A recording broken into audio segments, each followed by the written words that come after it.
Okay, we'll get started now, finally. For tonight's purely entertainment portion,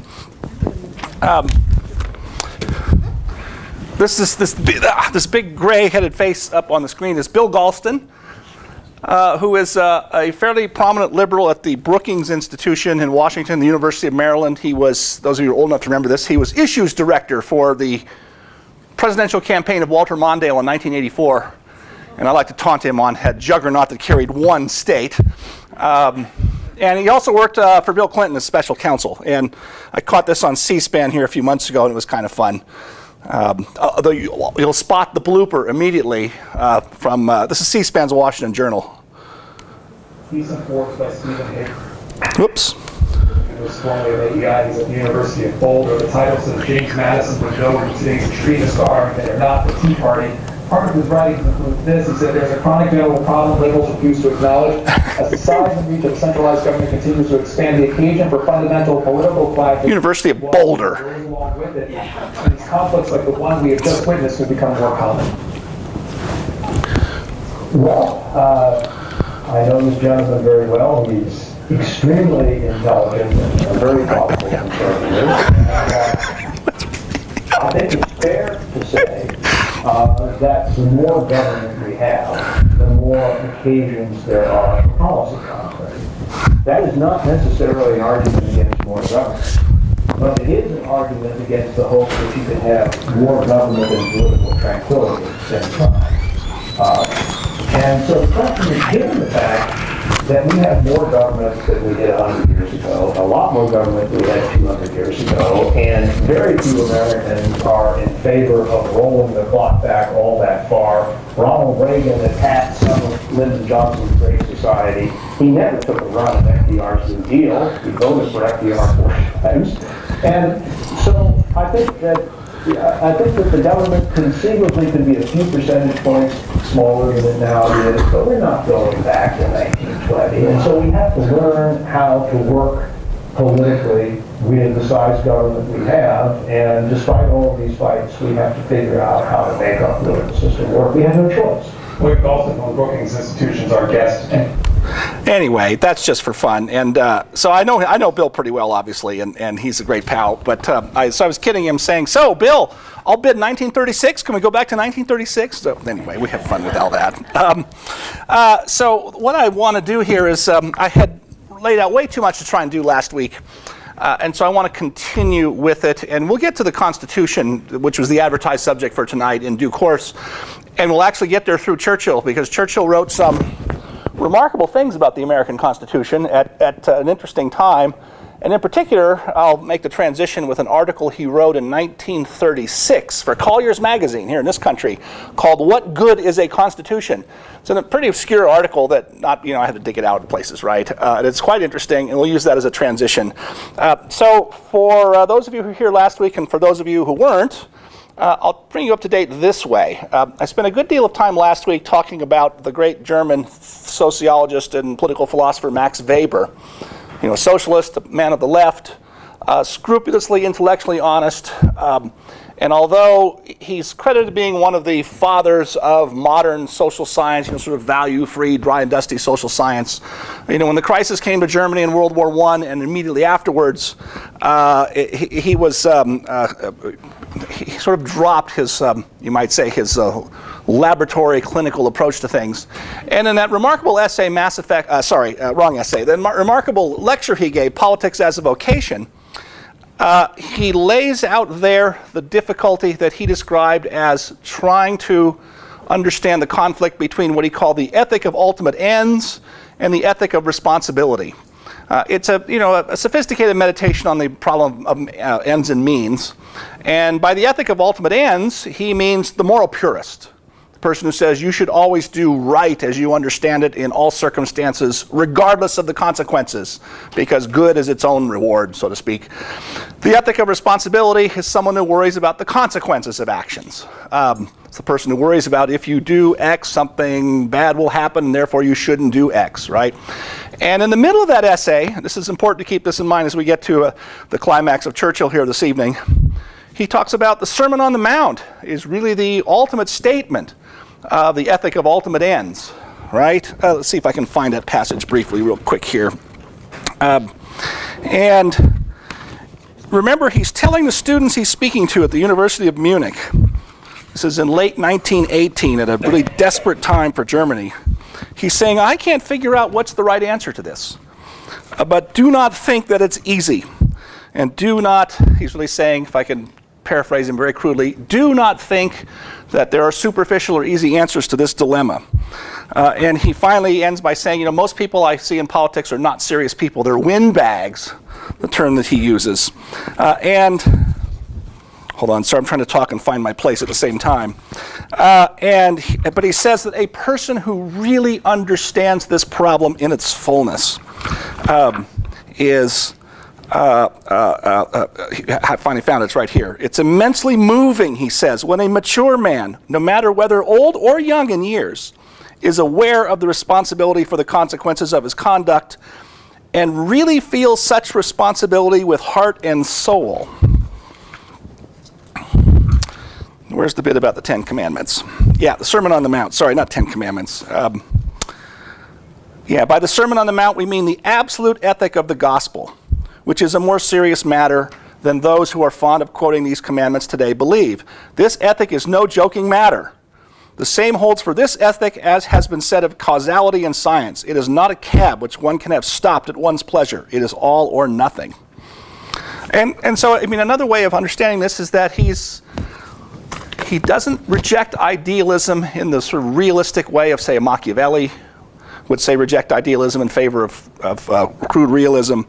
But at the same time, he says the ethic of responsibility is something that everyone has to wrestle with very directly. And that's why he says, again, one more passage is, anyone who fails to see this is indeed a political infant. Whoever wants to engage in politics at all, and especially in politics as a vocation, has to realize these ethical paradoxes. It's really quite a remarkable, it's a 22,000-word lecture I mentioned last week, so it's hard to get through, especially the first two-thirds that really are very dry and dusty before he takes this very personal turn at the end. Now, I mentioned, to reintroduce Churchill, this person at a very young age understanding that the 20th century, far from being, as so many people assumed, this time we were going to make great material and moral progress, and there was a lot of even semi-utopian sentiment around. He understood that the likelihood for disaster and catastrophe loomed large, especially from warfare, because now it was scientific warfare. So the killing would be on a larger scale, and it would involve entire populations. He understood this as early as 1901, saying the wars of democracies will be worse and more vindictive than the wars of kings. That's on the large scale. On the precise scale, it was extraordinary how well he could understand the battlefield. Partly that was his military training.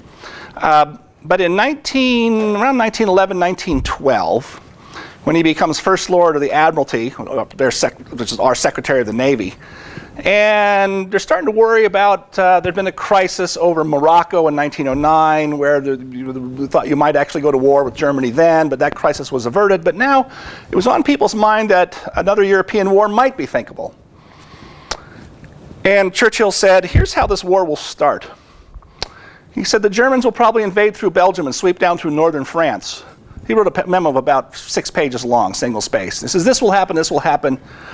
And he says, but eventually what will happen is they'll stretch their supply lines, and the offensive will stall out around the 40th day around the Marne River. Anyone know when the German offensive stalled out in 1914? Day 39 at the Marne River.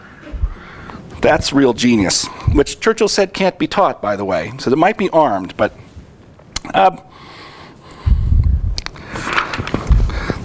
when he wrote about the World War I afterwards in his book, The World Crisis, he says this: one rises from the study of the causes of the Great War with a prevailing sense of the defective control of individuals upon world fortunes. The defective control of individuals upon world fortunes. The cliche we use these days is everything's spinning out of control. But the more serious version of that is the problem of scale. Things are bigger. It's harder to get mastery over modern phenomena, modern social life, modern technical life. And Churchill returned to that theme in a lot of his essays, including one from 1929 called Mass Effects in Modern Life. And it's a remarkable essay in which he talks about, he doesn't say the problem of scale the way I've just laid it out, but essentially he's saying that the forces of the modern world are escaping the control of individuals. He spends a lot of the essay on how warfare has changed, and he anticipates the modern world we know of push-button generals. He said it used to be, and here he's thinking of his great ancestor, the Duke of Marlborough, in the War of the Austrian Succession, who would ride to and fro on his horses, had 3 horses shot out from under him, just like George Washington, coincidentally enough. And the generals of the 20th century would be miles from the front, giving orders, and ultimately, some years in the future, pushing buttons. He says in an essay in 1926, with the rather gloomy title, Shall We All Commit Suicide? He says, he anticipates a lot of things. Remember 1926, remember that date. He says, we may be not far away from a time when a bomb no larger than an orange could destroy a whole city. So he anticipates nuclear weapons before you'd even built the first pile at the University of Chicago. But the theory was starting to be better known, right? And what he says is are human beings equal to the problem anymore? He writes another very gloomy essay on economics in, I think, 1931. And part of this was out of his own bitter experience, somewhat bitter experience, as Chancellor of the Exchequer, which is their Secretary of the Treasury, right? He was Chancellor for, I think, the second longest period in British history, for 5 years in the 20s. Balanced the budget, took Britain back on a gold standard. That's remained controversial then and ever since, because they did it at the wrong valuation, which he later regretted. And then the Depression comes. And he says, I'm not sure parliamentary democracy can handle this kind of problem. We'll come back to this in a minute when we get to his thoughts on constitutions. So you can see he's very pessimistic about things. And he says in Mass Effects in Modern Life, I have always aligned myself with the people who thought that history was driven by great men doing great deeds. He says, I'm not sure that's going to be true in the future any longer. And he's very gloomy about that. And he even says at the end of this essay, remember this essay is 1929, so Hitler's not here yet, but Mussolini's been around. And remember that Mussolini is very widely admired, including even for a time by Churchill, for more than just making the trains run on time. But there was among elite opinion a lot of thought that, well, democracy may work for the United States and Canada and maybe Britain, although as we see, Churchill was somewhat pessimistic. But for everybody else, maybe fascism or some kind of authoritarian dictatorship. I mean, the Soviet Union was up and going at this point, right? Maybe that will be the wave of the future and a more effective way of governing. And Churchill admits that maybe, actually, I should read you the last sentence. It's in his collection, Thoughts and Adventures, which I highly recommend. It's toward the end here. Better to give you his words than my poor paraphrase of it.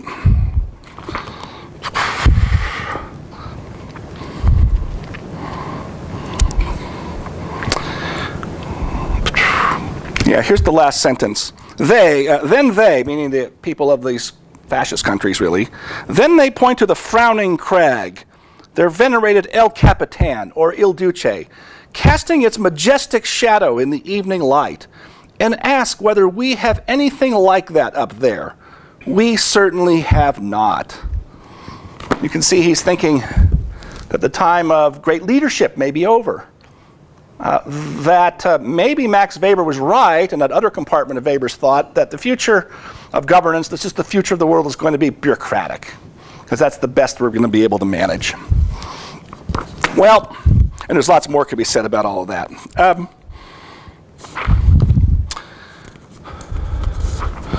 And what I left out of there, it says, it's not sure that democracies can still produce great figures, great leading figures, right? Now, I don't know if, the Churchill story is taught with, let me get this back on again. I don't know if the Churchill story is taught anymore with the thoroughness it deserves, or if it's even taught at all. And so everyone is, I think, vaguely familiar with his career in the 1930s when he's out of power. He's been rejected by his own party because he dissents on several things, but most especially independence for India.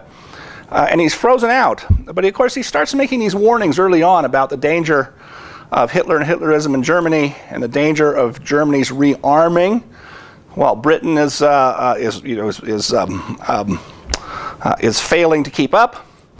And it all culminates, as everyone knows, with the famous agreement that Chamberlain makes with Hitler in Munich in September of 1938, which ceded the defensible portions of Czechoslovakia to Germany. And Chamberlain thought, well, this is the policy of appeasement. Let's give Germany some of what they want to avoid another catastrophe and another great war. Most people who think of Churchill and the war think of his wartime speeches when he's prime minister, fight on the beaches and all the rest of that. I'm of the opinion that his greatest speech was the one he gave attacking the Munich Agreement in the House after Chamberlain came back. And it's worth reading the whole thing. It's on the internet and all kinds of places. There was, 30 years ago now, the BBC did an 8-part dramatization called The Wilderness Years of that period of Churchill's life before he became prime minister. You can get it on DVD. It's quite good. And what I do sometimes for students and audiences is I show them part of the dramatization that's done. Now, it's very fragmentary, of course. It's just a tiny little portion of the speech. And it's, of course, by the actor Robert Hardy, who was maybe the best of the British actors portraying Churchill. But I think it captures the force of the speech pretty accurately. And it's filmed in the House with real members of MPs actually sitting behind him. So let me roll this for you. And it'll start with a depiction of Chamberlain coming back from Munich with his piece of paper. If my computer will wake up. Come on, computer, you can do it.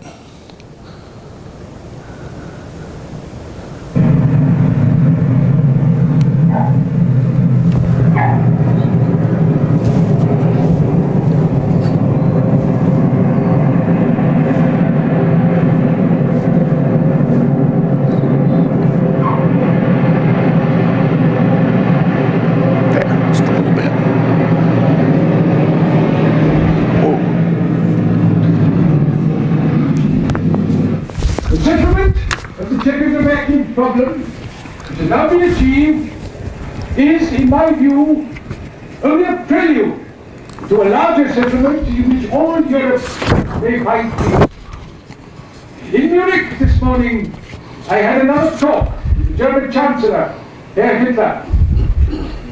Here is the paper, which bears his name upon it as well as mine.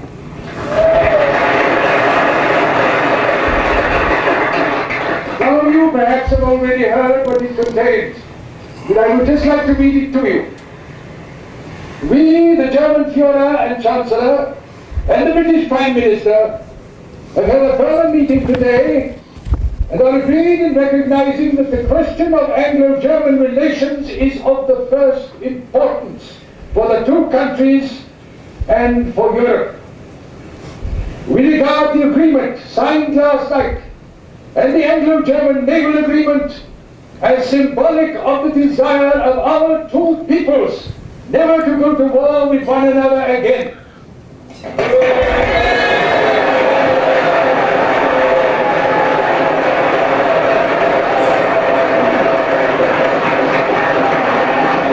Ladies and gentlemen, this is peace in our time.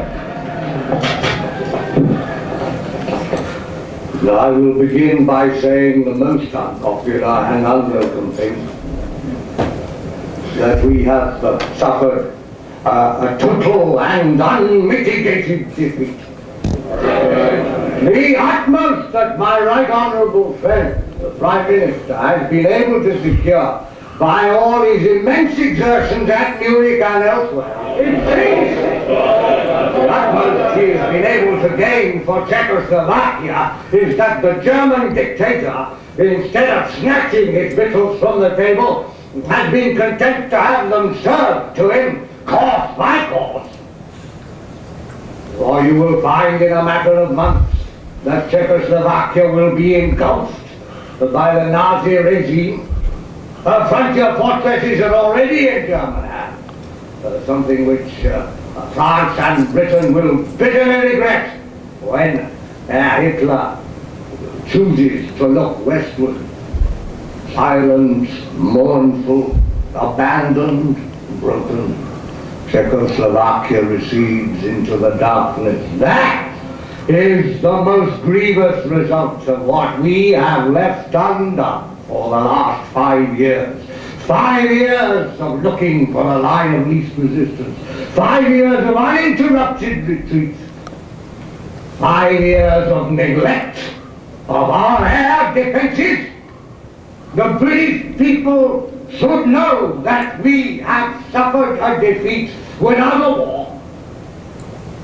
That we have passed an awful milestone in our history when the whole equilibrium of Western Europe has been derailed, and that these terrible words have been pronounced against the Western democracies.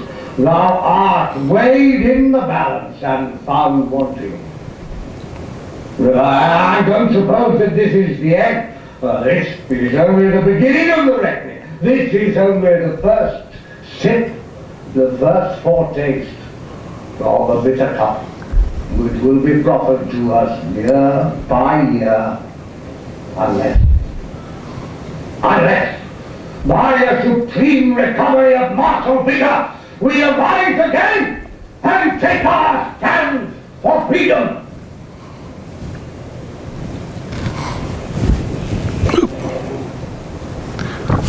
So that, I mean, for television, that's actually a pretty long dramatization of a speech. And of course, the speech is much longer. That's all in the speech, what you heard there, but compressed and chopped up a little bit, of course. And it's worth reading the whole thing.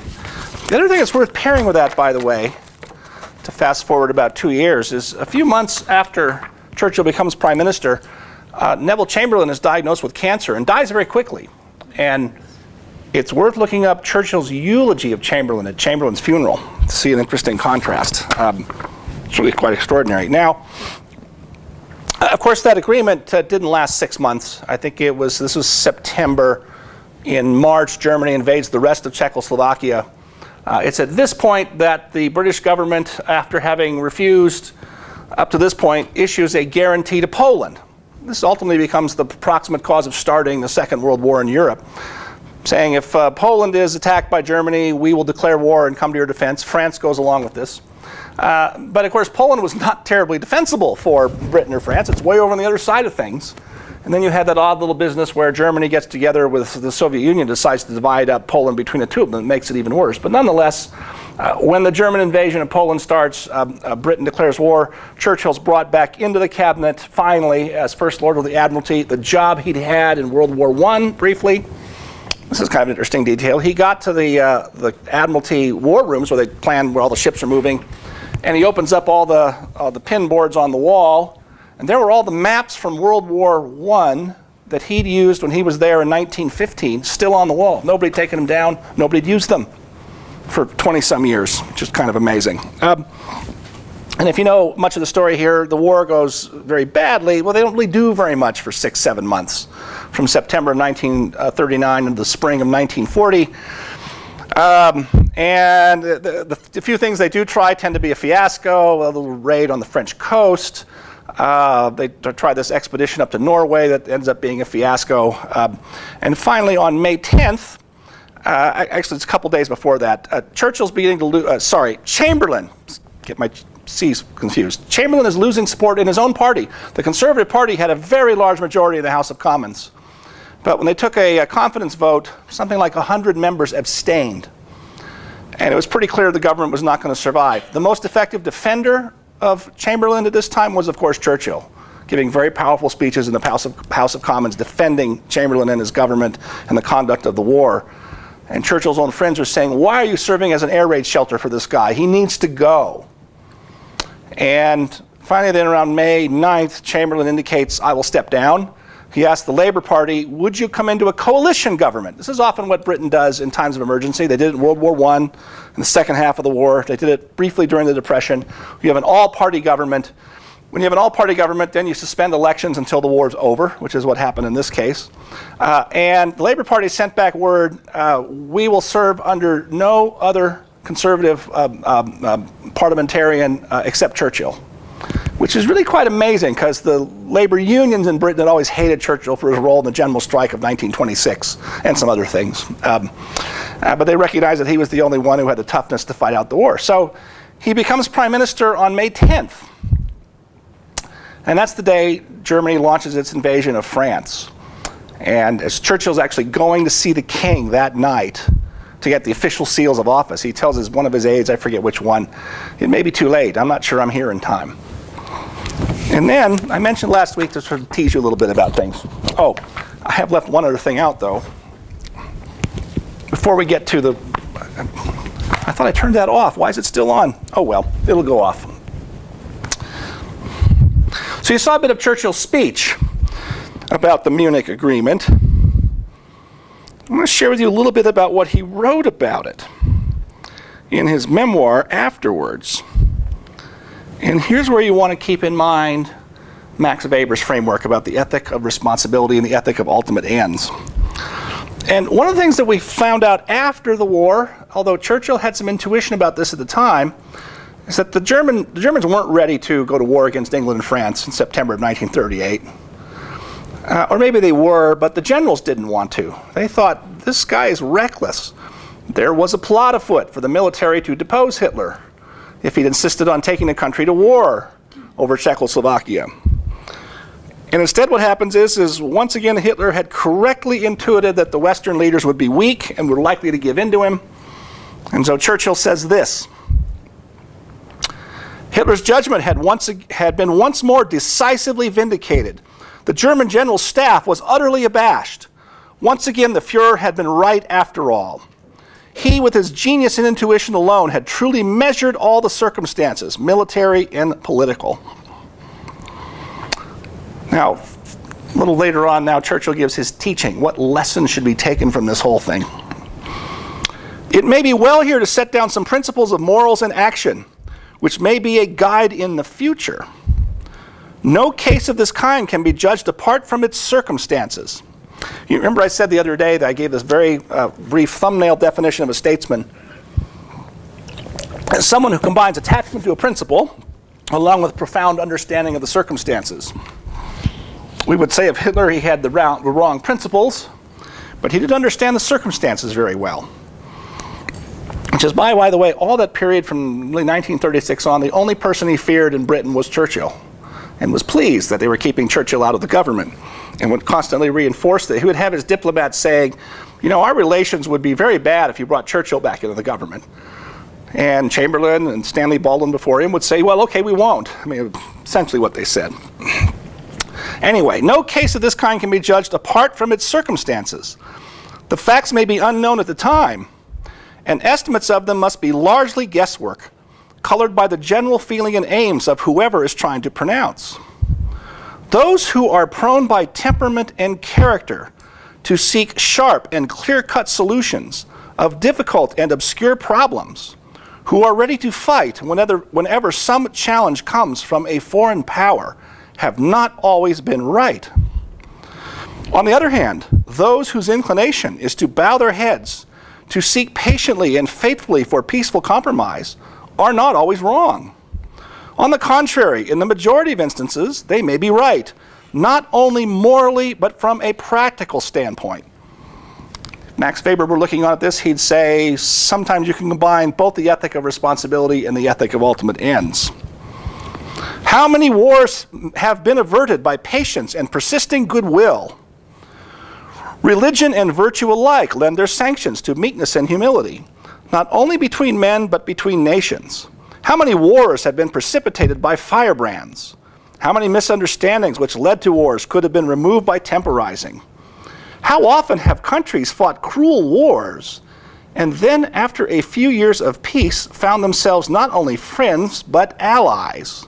Remarkable how that would be the situation after World War II with the defeated powers, right? Next paragraph. See if this doesn't sound familiar.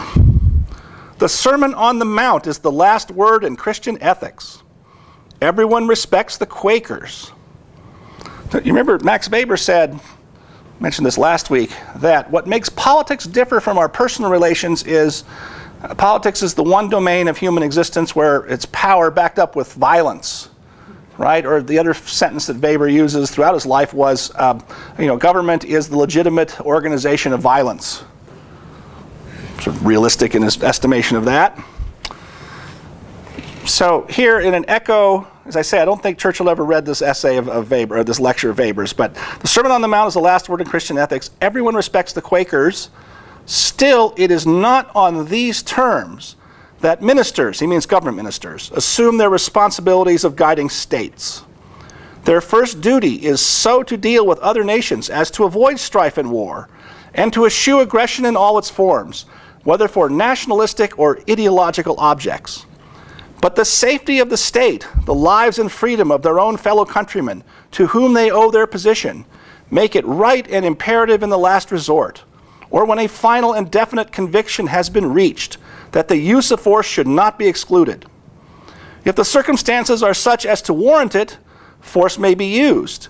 And if this be so, it should be used under the conditions which are most favorable. And here's a key sentence. There is no merit in putting off a war for a year if, when it comes, it is a far worse war or one much harder to win. That is a very close paraphrase of a line of Machiavelli. I think it's in chapter 7 in The Prince. About not putting off, to put off a war is to put it off often to your disadvantage. These are the tormenting dilemmas upon which mankind has throughout its history been so frequently impaled. Final judgment upon them can only be recorded by history in relation to the facts of the case as known to the parties at the time. Okay, but he adds one more thing. There is, however, one helpful guide, namely, for a nation to keep its word and to act in accordance with its treaty obligations to allies. France had a mutual defense treaty with Czechoslovakia. Britain didn't, but the assumption was if France were to honor that treaty, Britain would go in with them to defend Czechoslovakia against Germany, except Chamberlain decided the appeasement route was better. And one helpful guide. This guide is called honor. It is baffling to reflect that what men call honor does not correspond always to Christian ethics. Honor is often influenced by that element of pride which plays so large a part in its inspiration. An exaggerated code of honor leading to the performance of utterly vain and unreasonable deeds could not be defended, however fine it might look. Here, however, the moment came when honor pointed the path of duty, and when also the right judgment of the facts at that time would have reinforced its dictates. For the French government to leave her faithful ally Czechoslovakia to her fate was a melancholy lapse from which flowed terrible consequences. And he has a little bit more there before the chapter ends, but that's enough. So here's this person who thinks, as we've seen in Mass Effects in Modern Life and other meditations, things may be spinning out of our control. There may not be a role for the great leadership in the world anymore, for the singular acts of, I'll put it this way, a statesman. So he becomes prime minister on May 10, 1940, thinks it may be too late, and then you have the disaster of Dunkirk.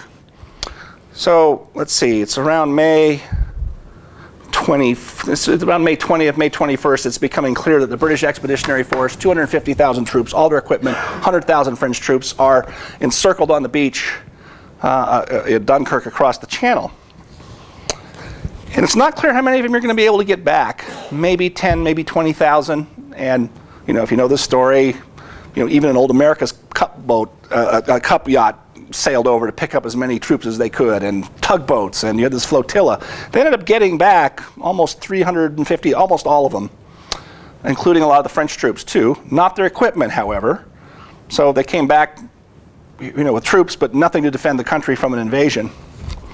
So this is all happening, May 24, 25, 26. It's actually a few days later than that. That's actually important for this reason. When Churchill became prime minister, and if you know how British cabinet government works, it works kind of by consensus. You sit around and talk, and then the prime minister will summarize what he thinks is the sentiment of the people in the room, and then renders a decision. Now, if you don't like the decision in British government, what do? Anybody know? What? Well, you speak up, but the other thing you do, much bigger than that, is you resign or threaten to resign. Churchill's father attempted this in 1880-something, I forget, when his father was Chancellor of the Exchequer, and it failed to bring down the government. In this case, you had a small war cabinet of just, I think, 5 people. Churchill, Chamberlain was still in the war cabinet, still very popular in his party. And Lord Halifax was the foreign secretary. And I forget who the other 2 were. Doesn't matter, because Halifax and Chamberlain are the key people. Now, Halifax is foreign secretary, their secretary of state. He says, I've been talking to the Italians. At this point, the Italians had not entered the war on the side of Germany. I've been talking to the Italians. They'd be willing to approach the Germans on our behalf to see what peace terms we might be able to get. So it'd be indirect, right? And Churchill thinks this is a terrible idea. He uses the slippery slope argument. Once we start down that road, we can never get back from it. He says, nations that go down fighting rise again, but nations that tamely surrender are often finished. And the problem is that Chamberlain was on Halifax's side. I mean, the situation looks desperate. Even if you get some of the army back, how are you going to defend the country from a German invasion? You're all alone. France has surrendered by this point. And Halifax threatens to resign. And this is on May 27th. So Churchill's been prime minister for 17 days. And Halifax is threatening to resign, which very likely would have brought down Churchill's government. There's actually, I know a historian named Andrew Roberts has gone back and dug up the letters and speeches and interviewed people who all said, Churchill's had such a bad reputation. He's been so erratic over the years. He's so unpredictable.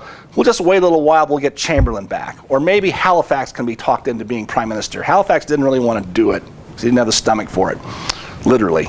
He said he felt ill in his stomach at the thought of trying to lead the country in a war.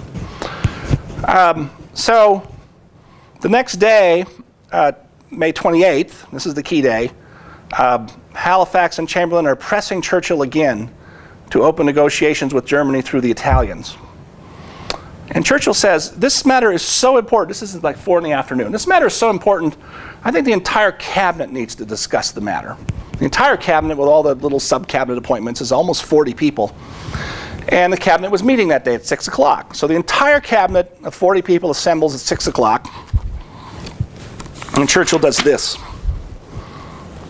Oh, I mentioned last week that this episode was not known at the time because it happens behind closed doors in the cabinet room and wasn't actually fleshed out until the 1980s by Martin Gilbert, Churchill's official biographer, who's going through some documents and diaries and comes across the story and then starts asking around because he was sort of amazed. So Churchill brings in the 40 people in the cabinet, gets them around the table, he surveys the gloomy scene, says France is finished, they're just mopping up now, not clear how many people can get off the beach. Hitler's going to take Paris very soon and probably offer us terms. The terms will probably be bad. He'll demand half or more of our naval fleet. He'll demand some of our colonies. And Churchill said, clearly we must decline and fight on. One of the persons in the cabinet was Hugh Dalton. He was a Labour Party member, but he'd been made Minister of Economic Warfare. And he kept a diary. And it's, by the way, you weren't supposed to do. It's like Washington in recent years. You weren't supposed to keep diaries if you were in the... people violated this left and right, of course. Thank goodness for us. And here's what his diary said. And then Churchill said, I have thought carefully in these last days whether it was part of my duty to consider entering into negotiations with that man. He would always call Churchill that man. But it was idle to think that if we tried to make peace now, we should get better terms than if we fought it out. The Germans would demand our fleet. That would be called disarmament, our naval bases, and much else. We should become a slave state, though a British government, which would be Hitler's puppet, would be set up. And I am convinced that every man of you would rise up and tear me down from my place if I were for one moment to contemplate parley or surrender. If this Long Island story of ours is to end at last, let it end only when each one of us lies choking in his own blood upon the ground. And then he stopped. Dalton's diary is kind of funny. His next sentence is, not much more was said. No one expressed even the faintest flicker of dissent. Actually, what did happen was, after a pause for 5 or who knows how long, some period of time passed, most of the members of the cabinet jumped to their feet applauding and running over Churchill to pat him on his back. And that was the last you heard from Halifax or Chamberlain about seeking peace terms from Hitler through the Italians or anybody else. Just to be sure, by the way, a few days later, Churchill goes to Halifax and says, you know, if we're going to survive and prevail in this war, our relations with the Americans are going to be really important. I want you to go to Washington as our ambassador. Get him out of town, right? He got Anthony Eden in, who was much more loyal and steadfast as foreign secretary at that point. One of the other leading appeasers was this guy named Samuel Hoare. He sent him to Portugal to be ambassador to Portugal, to get him out of town too. So what are you to make of all this? You see here is a demonstration of pure willfulness, right? It was, you might call it a Machiavellian demonstration. I'm not quite sure where you put it on that continuum of the ethic of ultimate ends and the ethic of responsibility. That's not clear. I mentioned that this episode didn't come to light until the 1980s. Churchill mistold the whole story in his own memoirs. He just said, oh, the cabinet cheered me on one day when I told them we were going to fight on. I'm sure he did that for the obvious reason that when he's writing his memoirs in 1946, 1947, he didn't want to embarrass people who'd been his cabinet colleagues, and in some cases his friends, to a large extent, right? But he didn't mention, what he'd said about we're going to fight on till every one of us lies choking in his own blood upon the ground. He had a speech prepared in case the invasion started. There were several times in August of 1940 and then early September when they thought the German invasion might start imminently. And the speech he prepared had the title, "You Can Take One With You." One of the recommendations was housewives can get out the big sharp butcher knife from their desk and hide behind the door when a German soldier comes through, right? He intended to fight it out in street by street in London himself.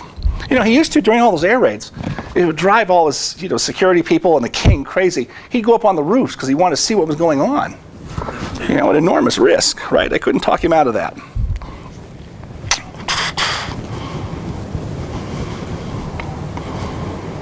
So one of the explanations of Churchill is, where are we here for time? Oh, gosh. One of the explanations, it's very popular with many biographers, that, well, he was a man of the past. He was a Victorian. And there's certainly some truth to that. I mean, he wrote like Macaulay, while disputing Macaulay, or like Gibbon, to a certain extent. He'd read the unabridged edition of The Rise and Fall of the Roman Empire, Gibbon's classic work, as well as Macaulay's History of England, Hume's History of England. He read everything.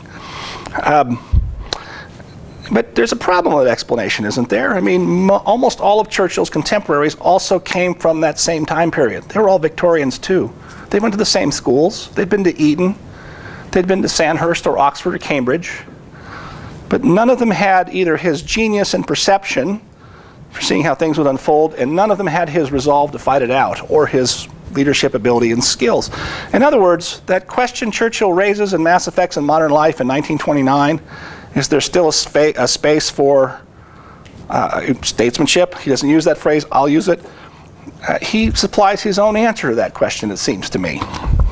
And my argument about Churchill as a man of the past is that's partly true, but they actually haven't gone back far enough. I think he springs full-blown from the pages of Aristotle. But he's also very forward-looking. I've only given you a couple of the amazing perceptions Churchill had of what the future would be like. That's one of his essays called 50 Years Hence, I think from 1930.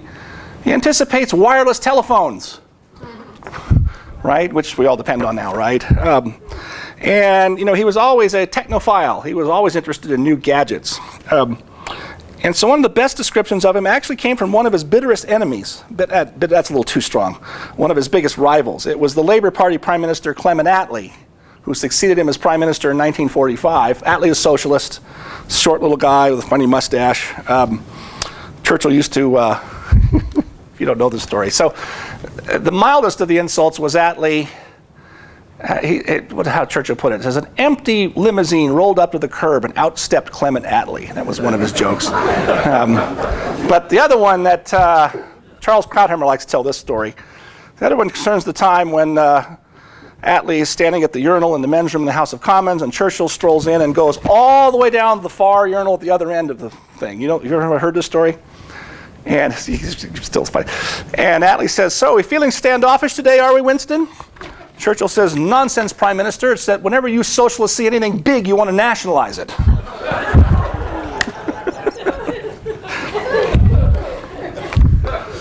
Attlee said this about Churchill. He compared him to a layer cake. He said, one layer was certainly 17th century. The 18th century in him is obvious. There was the 19th century, and a large slice, of course, of the 20th century, and another curious layer which may possibly have been the 21st. And Attlee says that like 1947-48, when Churchill's the leader of the opposition, is just busting Attlee's chops every day on domestic policy, not on foreign policy. So, I mean, there's a number of ways you want to form the question. The hardest one would be, can there be another Churchill? Churchill himself didn't think so at an earlier point in his career. Another one of his interesting essays from Thoughts and Adventures is a second choice. And it's one of those things that reads like it might be a science fiction script saying, you know, what if I bet on black instead of red at one of my trips to Monte Carlo? He loved to gamble. You know, lose huge sums of money at cards and roulette. And what if I bet on black instead of red? You know, he says, but once you change one thing, you change everything. And so you can't go back and change one little thing here and there. And he says at the end of that essay, I don't actually, so this is in the, you know, mid-1930s or so. I think I don't know, it's before he was Prime Minister. He says, I don't really, you know, my career's pretty much over. I don't look to try and live my life over again. And yet there is the beginning of the war, as I mentioned earlier, with the same maps on the wall and the same office he'd had in the first war. But remembering the mistakes of the first war and saying, I'm not going to make those mistakes again. There's a lot to that story about what he took from the first war into the second one. But the other larger point is, I mean, we're talking about a basic human type. I mean, I've just sort of barely scratched the surface here, but there's a certain kind of excellence in this human being that's not only worth studying just because it's interesting as hell, but because if it's a human type that has certain, I'll say it this way, eternal characteristics, then it's not unrealistic to expect that you could find such a person again. Not exactly the same, of course not. Even though most of the time Max Weber's right, most of the pretenders to the throne are going to end up being windbags. And that doesn't matter what your party is or what your ideology is. I'll stop there on him. Actually, I will pause here if anybody has any particular Churchill questions or comments they want to make before I put no. Is it? Yeah. What is his biggest regret? Oh, well, this is you know, hard to say. Maybe not marrying Pamela Plowden or Ethel Barrymore. No, it's not that. So, the lesson he took from World War I was, I just sort of teed this up, right? Was that he accepted responsibility for a large enterprise without having sufficient authority to carry it through. That was a management lesson he gave himself. And that was the Dardanelles fiasco, right? He's First Lord of the Admiralty, and to make a long story very short, he said, actually the writing in the World Crisis is just magnificent, because I will say this, this is worth telling a little bit longer. You know, everyone's thinking, first the war starts, this war will be over by Christmas. You know, August, they're going to send the troops. This war will be over by Christmas. We'll roll over these guys. First one, World War I. He's First Lord of the Admiralty. He's the only person who's ready for it. The Navy is ready. It's not going to be a naval war. It's going to be a land war. But still, and he does a lot of interesting things. He goes to, was it Antwerp? Anyway, everyone's saying this war will be over by Christmas. And within 6 weeks, he's starting to see the trenches set up, and he's saying, this is horrible. And he's really angry with the military. He says to him in cabinet, he's pounding the table in cabinet meetings saying, you know, our soldiers have a cause. They don't need us for that. What they need is a plan. And you guys haven't got one. He was just furious at the war of attrition. You know, it's Churchill, one of the things he says is that the mechanical defenses require mechanical remedy. Churchill's really the inventor of the tank. He didn't actually invent it himself. He saw some people noodling around with this idea. The Army wasn't interested. He makes it a Navy project. And he has the Admiralty develop the first tanks. The reason they're called tanks, anybody know this? This is a funny little story.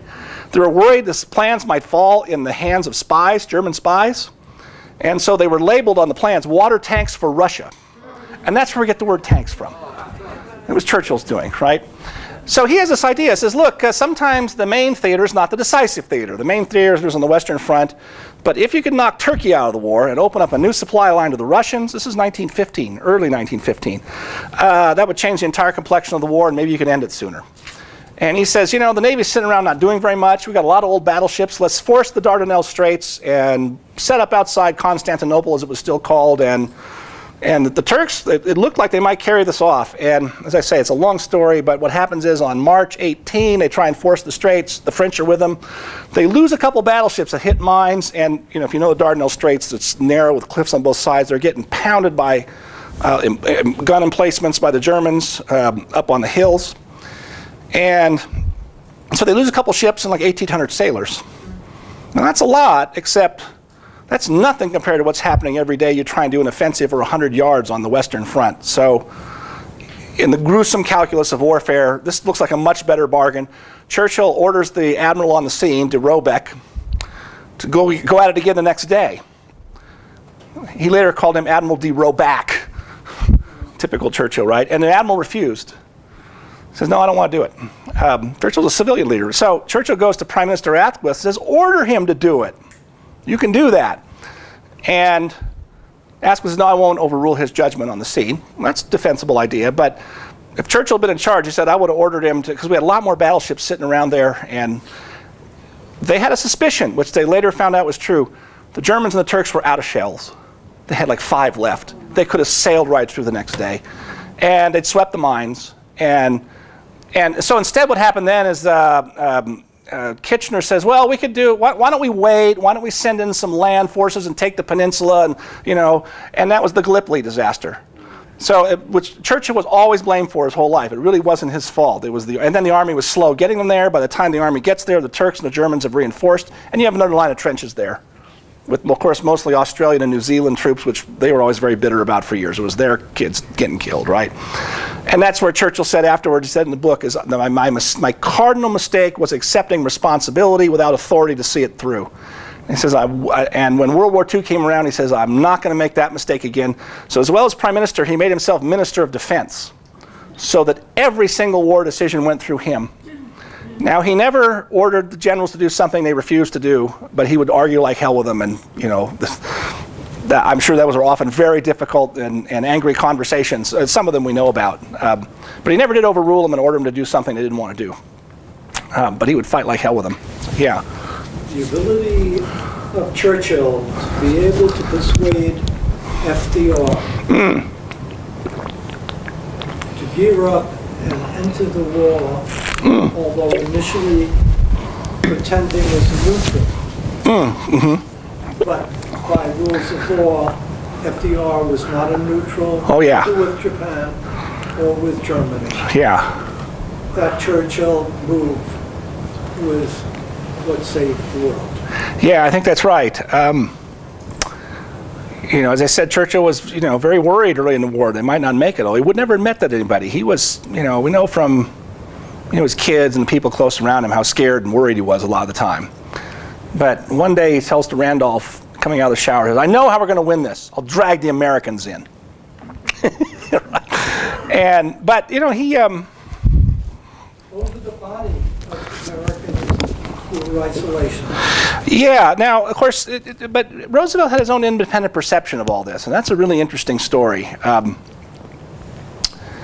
Starting around, I'm going to say 37, 38, 38 certainly, this has still not been written in many biographies, and I only know this from some people who have been through the history of the Gallup poll organization. Gallup really gets started out of the 36 election after the disaster of the Literary Digest poll that said Landon would win in a landslide. Right? So Gallup is bringing along scientific polling, and Roosevelt is sneaking them in the side door to the White House, not entered on the visitors' logs, and he's having them do polls to find out a bit more about America. It's just like we would do it now, right? Except this was really radical then. But doing this quietly, he didn't want people to hear he was doing this, because this kind of seems, I don't know, maybe you shouldn't, right? And he's asking them to ask questions about American attitudes towards, American people's attitudes towards American involvement in Europe and in the world in general. And what you found was fairly predictable. People thought, yeah, we should be involved in the world, but we don't want to fight. So the point is, Roosevelt was trying to find out how far could he go and what he could and couldn't say. And yeah, so Congress passes the Neutrality Act in, what, 38, right? And Roosevelt flagrantly violates that, left and right. Arguably impeachable offenses. He's violating a, right? And you know what, you passed the, I think it was 1940 or 41, we reinstitute selective service registration for a draft. By what, 1 vote in the House, I think it was, or 5 votes? It was really close. Clearly we had no stomach to do this again. There is that point in the 1940 election. How does this go? Roosevelt says, I won't involve, oh shoot, I'm not sure I have this exactly right, and it's important to get the wording exactly right. He says, I won't involve your sons in a foreign war. And one of his aides says, don't you want to say any war at all? And he says, well, what if we're attacked? Then, well, you know, right? It was something like, yeah, right, yeah.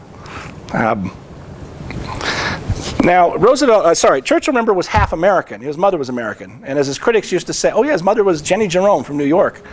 This actually explains part of him. It was his American half that got him into more trouble, because he was more impetuous and, you know, he was, long story, but his critics always say he was half American and wholly reprehensible, right? That was but he loved Roosevelt. I may find it. Somebody else have a question? Yeah. I'm not aware that Roosevelt had used polls to get some understanding, and Churchill probably didn't do that. What was the ideology of his ideas in terms, because he obviously went against the rest of the people that were in the cabinet. Churchill, you mean? Yeah. Churchill. For him to come up with this strategy of, hey, we must go forward. What about him, his experience in the past led him to that? His argument was, actually I think I can share you a passage that'll tell you. His argument was, well, the one he actually gave in those meetings in May 27, 28 was, look, it'll put us on a slippery slope that we'll never get out of. And what I left out was, there was actually some polling in Britain at the time. And also there'd been sort of, the sense of the military command was, the most important factor if we're going to survive this on a desperate situation is the morale of the troops and the morale of the people. And so part of the thinking was, if the news gets out that we're uncertain about fighting on, that we might try and seek a peace, that all your morale would collapse and you'd never get it back. That's part of his thinking.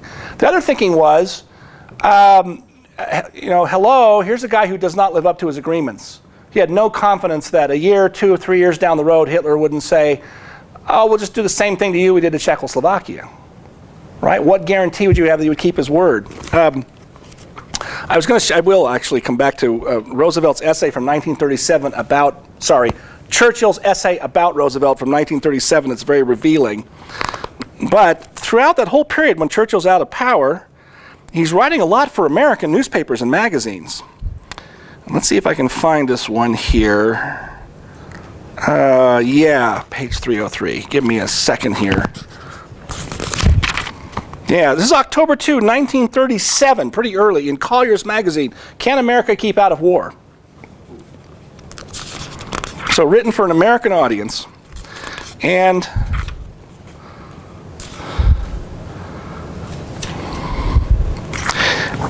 so remember that one of the theories of appeasement was, well, if we give them a little bit of what they want or a lot of what they want, then we'll avoid a war and they'll be satisfied, right?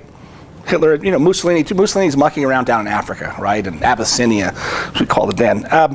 And then there's also the strain of thought about, well, it's not our form of government, but, it works for them. Why do we have, what quarrel do we really have with the Nazis? And don't forget, I was talking to somebody about this earlier today, anti-Semitism was not the monopoly province of Germans in the 1930s.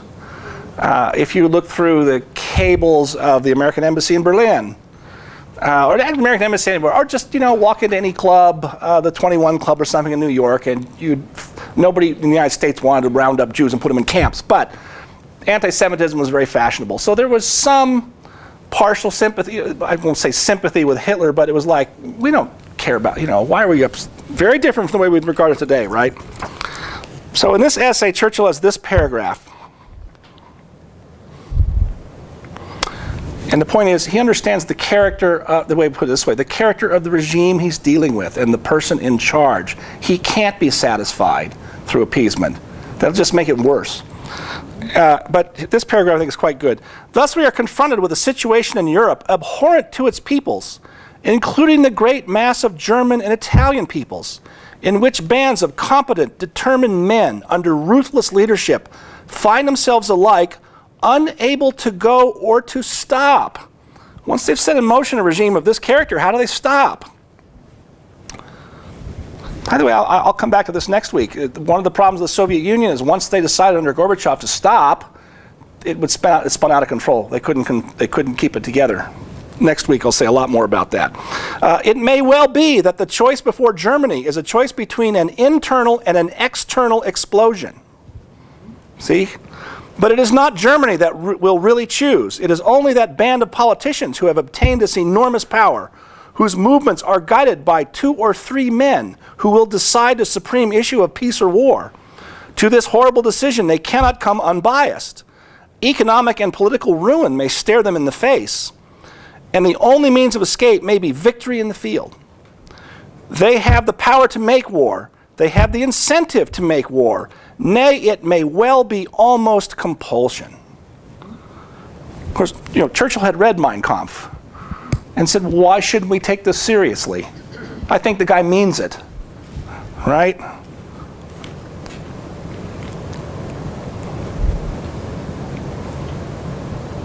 Yeah, I'll just give you the next paragraph. I mean, the whole essay is terrific, but such is the danger to Europe. Remember again, this is 1937. I am far from convinced that it may not be averted, but that it is dire, imminent, and growing, none can doubt. I survey this scene as an Englishman. Our only interest is peace. We have nothing to gain by war. We have much to lose by victory.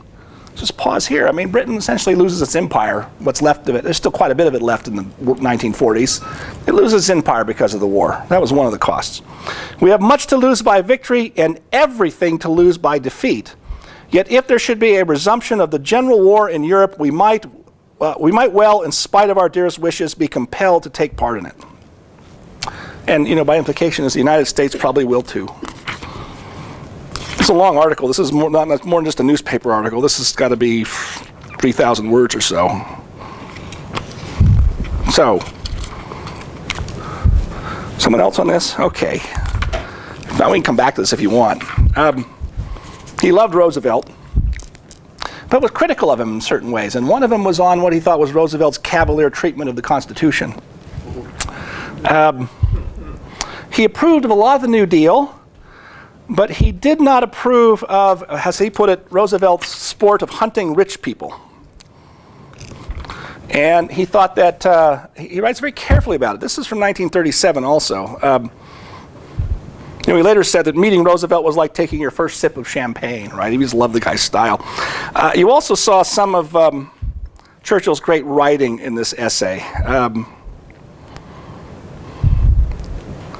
Yeah, I'll just give you a couple sentences here. There is therefore a widespread desire to look at this man in the midst of his adventure, trained to public affairs, connected with the modern history of the United States by a famous name. At 42, he was struck down with infantile paralysis. His lower limbs refused their office. That's a magnificent sentence, right? His lower limbs refused their office. And it shows you what a great... There's a reason, Churchill won the Nobel Prize, not the Nobel Peace Prize. He won the Nobel Prize for literature. And I think much deserved in many ways, right? Let's see what else is in this essay. It's really fun.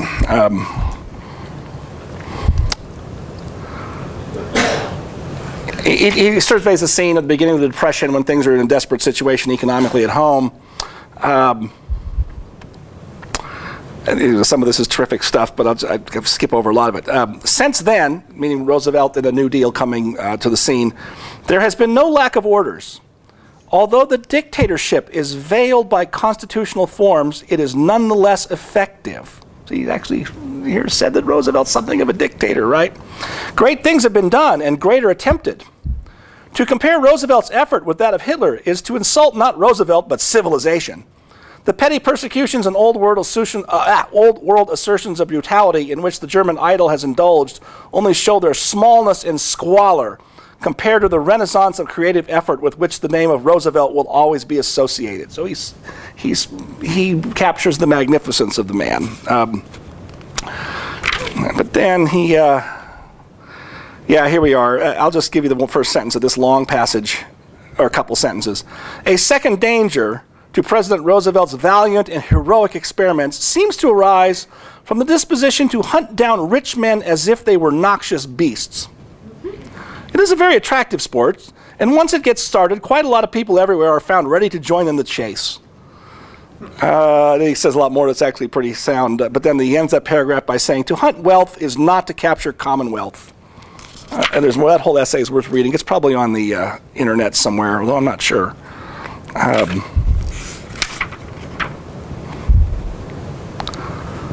Now, I've gone on too long here, but Churchill writes this terribly interesting essay called, why don't I have it marked here, called What Good is a Constitution? I think what I want to do, though, is preface that briefly. I'll only talk for about another 6-7 minutes. Churchill, before he started his foreign policy career, which really dates to 1909, he was a domestic reformer, one of the architects of the British welfare state, right? He's for workers' compensation. He's for early versions of health insurance, unemployment insurance, because, as he said, any modern industrial country that does not have social insurance risks social revolution. He read Sinclair Lewis's book, in the famous muckraking book about the Chicago stockyards. This is 1906 he writes this essay, or this review of the book. I don't know what the magazine's name is here. And essentially he just recounts what's in that book, The Jungle, that's the book. Recounts how awful it is.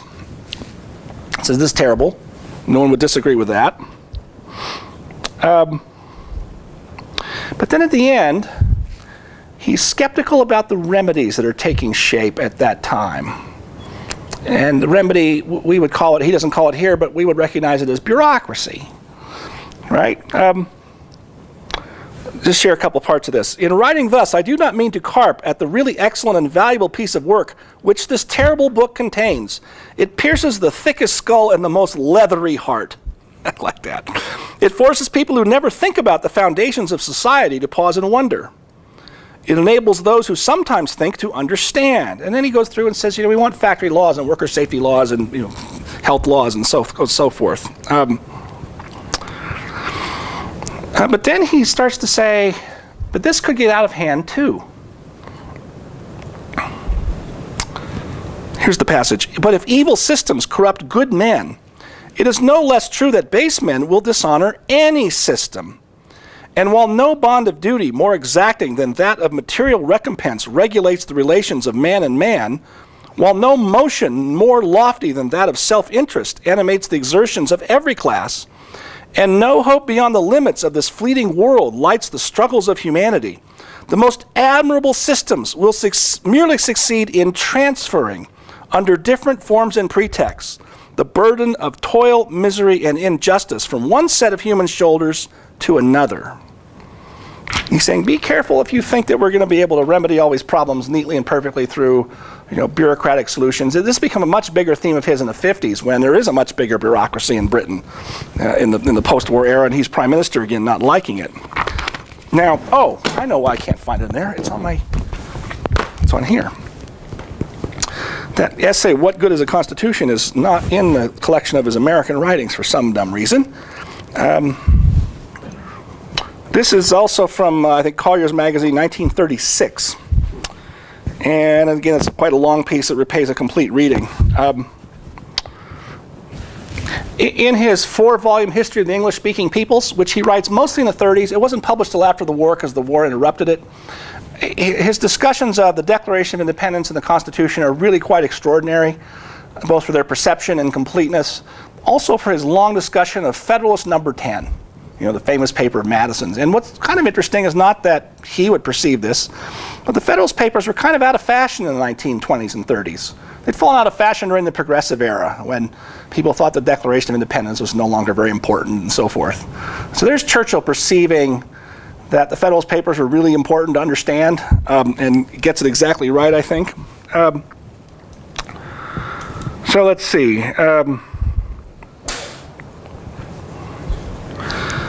And then this essay, he also compares the written Constitution of the United States with the unwritten Constitution of Britain, right? It's very hard for Americans to understand the British when they talk about the Constitution, that you can't look it up, Article 1, Section 2, because there is no Article 1, Section 2. It's this sort of mass of common law and parliamentary precedent, and it's taken very seriously. So one of the things I like to bring up with students is the abdication crisis of 1936. Most students today have never heard of it, right? Maybe some of you don't remember it very well. That's when King Edward VIII wants to marry his American mistress, who's divorced, Wallis Simpson. She's divorced, and that's against the rules of the Church of England. And this was described by Prime Minister Baldwin and the political class of Britain as a whole as a constitutional crisis.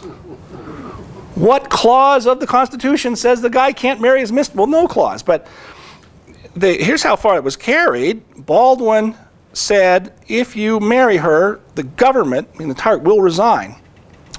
And the Labour Party said, we will not go to the king to form a government. You will be a king without a government if you take this step. So in other words, they forced his abdication.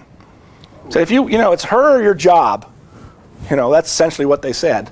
But this was described as a constitutional crisis. That's, to Americans, this seems just totally bizarre. And actually to the British today, Charles, the King of England has always been defender of the faith, and Charles has dropped the definite article. He's just now defender of faith. Doesn't matter what. I'm on my second wife, whatever. All right, so times have changed. But, so Churchill has a lot of interesting things to say about our written Constitution and their unwritten Constitution, our formal separation of powers and how they don't have the formal separation of powers. But he says a couple of things from this essay. The question we are discussing is whether a fixed Constitution is a bulwark or a fetter. From what I have written, it is plain that I incline to the side of those who would regard it as a bulwark, and that I rank the citizen higher than the state, and regard the state as useful only insofar as it preserves his inherent rights. He says elsewhere, and I think it's this essay or maybe the other one, that the Constitution is a conservative document. By the way, the subtext of this essay is a criticism of Roosevelt, who's then agitating about the court, right? He hasn't got the court packing just yet, but that's going on. And he never mentions Roosevelt by name. He's too careful for that. And he does say, for those of us in England, it's very strange to see a court strike down a law passed by the legislative branch. We would never do it that way, and they don't. And he says, conversely, Americans looking at our system must be envious in certain ways. But he says, don't be too envious, because we're much more cautious about making big changes. In fact, that's one of the, let's see if I can find that part. Well, there's two parts here. Yeah, here we are. And here we must note a dangerous misuse of terminology, and here's quotation marks. Taking the rigidity out of the American Constitution, close quote, means, and is intended to mean, new gigantic accessions of power to the dominating center of government, and giving it the means to make new fundamental laws enforceable upon all American citizens. Now, he doesn't say it here, but he has in mind that this is going to be government that's less accountable, more remote, probably bureaucratic, right? And then the next paragraph, he says, the so-called rigidity of the American Constitution is in fact the guarantee of freedom to its widespread component parts. Here he doesn't just mean individuals, but he means state governments and federalism and the principle of local government. That a set of persons, however eminent, carried into office upon some populous heave, should have the power to make the will of a bare majority effective over the whole of the United States, might cause disasters upon the greatest scale from which recovery would not be swift or easy. Some say Obamacare. I don't know. I mean, I could do that. Now at the end, I'll draw close to a close with this. Now at the end of these reflections, I must strike a minor and different note. The rigidity of the Constitution of the United States is the shield of the common man. But that rigidity ought not to be interpreted by pedants. In England, we continually give new interpretation to the archaic language of our fundamental institutions, and this is no new thing in the United States. The judiciary have obligations which go beyond expounding the mere letter of the law. The Constitution must be made to work. It would certainly be this is the last sentence, it would certainly be a great disaster, not only to the American Republic, but to the whole world, if a violent collision should take place between the large majority of the American people and the great instrument of government which has so long presided over their expanding fortunes. Now, what?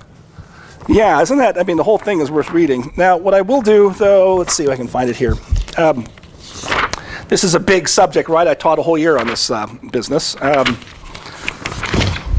I'm just going to give you one short paragraph that tells you what is the problem of government today, arising from how we've changed everything around. I think. Where are you hiding?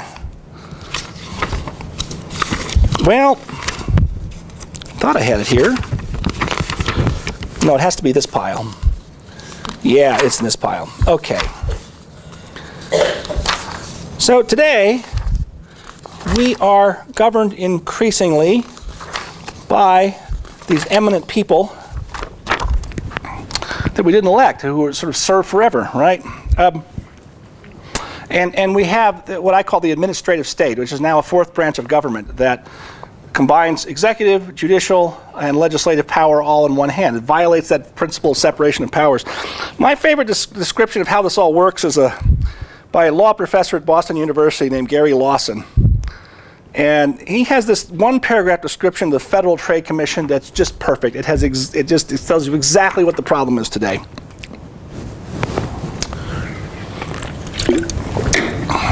The Commission promulgates substantive rules of conduct. The Commission then considers whether to authorize investigations into whether the Commission's rules have been violated. If the Commission authorizes an investigation, the investigation is conducted by the Commission, which reports its findings to the Commission. If the Commission thinks that the Commission's findings warrant an enforcement action, the Commission issues a complaint. The Commission's complaint that a Commission rule has been violated is then prosecuted by the Commission and adjudicated by the Commission. This Commission adjudication can either take place before the full Commission or before a semi-autonomous Commission administrative law judge.